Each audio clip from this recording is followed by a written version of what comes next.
Assalamualaikum warahmatullahi wabarakatuh. Sebelumnya perkenalkan, nama saya Musafaat dengan NIM akhir 052. Oke, pada kesempatan kali ini saya akan menjelaskan tentang agen antagonis mikroba untuk kesehatan tanaman.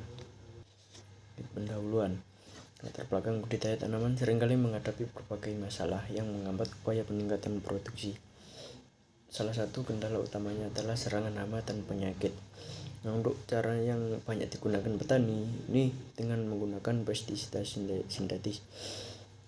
Penggunaannya sendiri itu tergolong tinggi, dan beberapa program menyebutkan bahwa residu pestisida sintetis sudah mencapai ambang yang mengkhawatirkan. Oleh karena itu, negara produsen harus menerapkan standar budidaya ramah lingkungan untuk meningkatkan daya saing produk horti agar dapat merebut pasar global.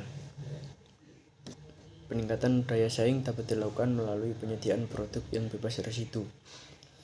Mikroba antagonis atau agen pengendali hayati (APH) penyakit tanaman adalah zat renik yang diperoleh dari alam, baik berupa bakteri, cendawan, actinomycetes maupun virus.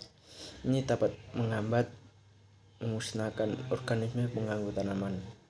Untuk mekanisme penekanan perkembangan penyakit ini dapat berupa antibiotik, kolonisasi, atau mengaktifkan gen ketahanan. Spesies mikroorganisme telah banyak dikembangkan dan berhasil diisolasi dan diketahui kemampuannya sebagai APH penyakit tanaman, dan juga banyak yang diformulasikan dalam bentuk biopestisida. APH dikelompokkan ke dalam beberapa golongan, yakni golongan bakteri, cendawan atau jamur, actinomycetes, dan virus.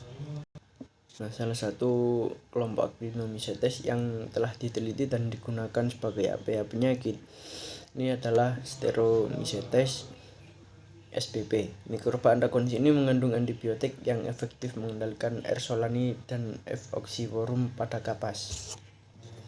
Nah, berdasarkan uraian di atas, maka ada tujuan penulisan paper ilmiah ini adalah yang pertama, sebagai peranan Streptomycetes terhadap daya ketahanan tanaman, kemudian mekanisme kerja Streptomycetes, kemudian penerapan Streptomycetes terhadap daya ketahanan tanaman. Pembahasan yang pertama tentang bakteri Streptomycetes. Nah, Streptomycetes sp ini merupakan bakteri gram positif dari kelas Actinobacteria atau Actinomycetes yang memiliki bentuk menyerupai mikroorganisme dari golongan fungi.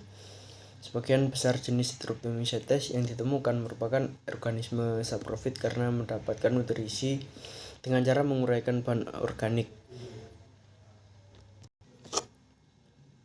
Streptomycetes memiliki hifa yang ramping, sinusitik berdiameter 0,5 sampai 2,0 mm.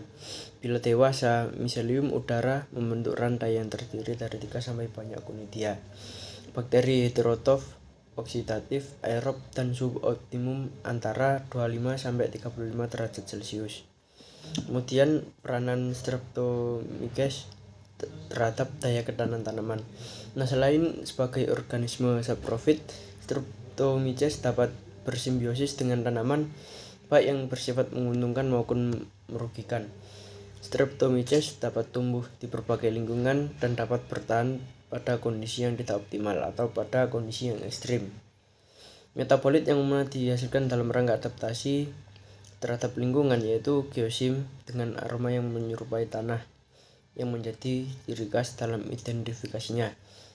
Kemudian mekanisme kerja Streptomyces terhadap daya ketahanan tanaman. Untuk mekanisme kerjanya sendiri ini dengan merusak dinding sel makrokonidia, mikrokonidia, dan chlamydiospora dari F. oxyvorum. Streptomyces ini menghasilkan senyawa hidrolik seperti kitinase yang mampu mendegradasi dinding sel jamur. Streptomyces memiliki kemampuan mereproduksi senyawa antibiotik dalam bentuk metabolit sekunder yang bersifat antifungal, antibakteri, maupun antiviral untuk bertahan hidup dari mikroorganisme antagonisnya.